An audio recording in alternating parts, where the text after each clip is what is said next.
係法律嘅嘢，只不過呢個大少少層面。可能佢嗰個縮細嘅層面就係你見到有個靚仔抌個垃圾落地下，同佢講執翻起佢，佢話跟住佢咧好靚仔，一轉過嚟青眼優咁樣，我等你交錢啦咁樣，你就會自動幫佢執咗個垃圾，幫佢抌咗佢㗎啦。我覺得香港人有種態度係咩咧？就係你衰咗你就認啦，抵你。係咯，衰咗。係啊！你有睇過周星馳啊？想當年同學可能就係佢片就係出貓啊嘛，出貓就翻咗嚟講，出貓邊個未出過？你俾人捉咗你係抵死啊！啱啊！但嗱佢哋咧就係捉咗都唔抵死，捉咗都唔覺得自己抵死。係啊，捉咗都覺得冇問題，沒有錯。你應該幾清楚啊？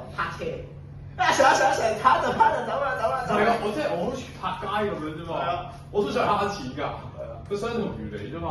係啊，但係會認錯咯，真係我香港真係。即係咯，差唔多。唉，咁樣唉，係咁搞。即係你唔會同個差佬講，俾你咯，哎呀，上，唔係試過就係佢抄嘅，哎呀，sorry，即刻揸走咁樣咯。但係你同佢講俾你啦。我唔會同佢講快啲啦。交錢不准。你啊！我拍多2個鐘啦，你咁樣同我阿 Sir 講得，即刻即走，啱去個台，係咯。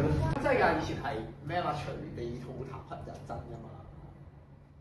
跟住佢哋嗰啲即係亂拋手有隻眼啤住你嗰啲 slogan 咧，佢就同你講。但係佢哋真係零 care 喎，佢哋最勁咪就係。唔係佢哋 care，你個力度唔夠大嘅，你真係諗下睇嗰條友，佢唔 care 都會被 care，即係嗰條友佢都係腳喺小紅書發 post，所以唔 care 都會變 care。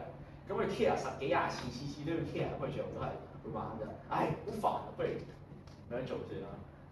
佢阿媽仔有咩態度？真係咩？我覺得佢哋咧係零 care，即係其實以前香港你就香港 local 都係有啲即係有嗰段階段就係啲人係打晒尖啊，隨地下手啊，隨地吐痰呢啲好常見有。每一個社會都有呢個現象出現咗啦，開始特別喺以前嘅時候。咁但係問題就係點解香港可以由嗰個時代行到去而家係，我覺得唔可以話完全冇啊，但係少咁多啦。咁我覺得係呢個係一個可以話成功嘅例子啦，就係你隨地吐痰真面貼不雅，即係佢嘅公民教育係有嘅。即係我覺得大陸係冇咗㗎啦。如果你要做到文明人，你要做文明人，呢個係冇人可做嘅。但係你講咩聽？你做得俾人，你做完就好差咁啊！對翻啲 care 少少，即係香港唔同大陸算一個軟面嘅城市。可能年輕人會 care 啲咯，諗起啲內地人，但係我覺得啲大媽大叔真係唔 care。咁啊，唔係，但係呢個係一個需要，都係一個需要做嘅嘢。我覺得第二樣嘢就係一定要，就係唔可以俾你隨便嗰隻交份。咪做咪，如果佢冇錢嘅話，咪逼佢去做社工啦，做到夠錢。跟住笠住件夾大衣，寫住我亂拋垃圾，咁啊得法人嗰啲要勁好多。咁我係太呢部零啦。係佢亂拋垃圾啊嘛。唔符合香港。講都有咩問題？但係佢亂拋垃圾。如果你做呢啲嘢會俾嗰邊嘅人啊。咁唔係㗎，我哋歐洲人都咁樣做咯。唔係請幾個歐洲演員。唔係啊，佢哋嘅請幾個歐洲演員寫住。其實佢哋嘅迴響都會好大，即係佢哋你一話佢哋，如果真係有啲迴響，你真係整咗啲迴響，即係真係。我哋一國兩制㗎。跟住揾啲人，即係入場要俾錢先咯，跟住咧有個營主嗰啲。但係我覺得佢最後等同於你去玩 camp 咁樣樣咯。係啊。但係我覺得佢最後個都會繼續亂拋，跟住都係。即係個規管力 camp 好乾淨喎。但係個規管力度可以高啲咯，如果有俾錢嘅話，咁就可以請人，咁就捉佢咯，跟住要佢即刻俾錢。但係其實而家情況唔係淨係得 camp 呢啲有影響啊嘛，即係成個香港都。唔係就係因為 camp 有 say 啲嘢，所以 camp 好乾淨，但係其他地方冇 say 啊嘛。你香港係其他地方 say 唔到㗎。但係郊野公園係屬於公地啊嘛。都冇辦法去做到呢樣嘢咯。同埋唔係淨係郊野公園，我哋平時行街行兩角嗰啲嘢都見到好污糟啊，睇到亂咩嘅成。咁條街道都屬於路政署嘅。係，咁問題就係如果佢哋提供街嘢嘛，你就唔可以用個以私人方式去評判啊嘛，所以就應該我覺得就喺個法律上應該覺得盡量去力度大啲就做力度大啲，力度有幾大就有幾大，令到佢哋唔敢再做呢樣嘢啦。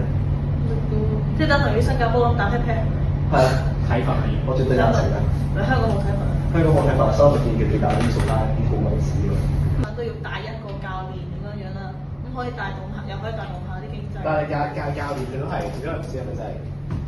即係擺你都要擺，一定要有個根落去嘅。我就唔係話教嘅難晒，我係話保障你安全。冇錯啦，冇錯。費事你蕩失路碌落山。係啦，跟住就可以避免佢哋犯法咁樣。你都要擺住一個人去 check。係個公眾教育同時間推動緊旅遊業嘅發展。係啊。哇！深度遊嚟嘅，每人必須參與呢個物理途徑深度遊。係啊，只要你如果你要行物理途徑，你就要8人一團咁樣，一係拼團啦，一係 Sophie Jack 咁樣，一定要有一個人帶你，咁就可以限制咗，咁一個人就可以同時睇晒8個人，而且 every time 咯。喂，咁嗰啲1級、2級山係有用嘅喎。係喎。係你爬山證書嗰啲人。係啊，啲山係即刻好有用啦，咁樣。係咪對本地人都有效？係啊，因為多咗一種職業選擇喺度係。規則係咪都要對本地人係生效咧？其實可以咯，我覺得可以有咯。咁你就當係多一個 partner 陪你行山，唔一定。我覺得你行山嘅人點都會唔介意多少少 partner。係啊，同埋行山啲人都好有禮貌，早晨。係啊。7月12號3點到5點，西環堅社大路仲有人討論緊嘅問題，我唔服。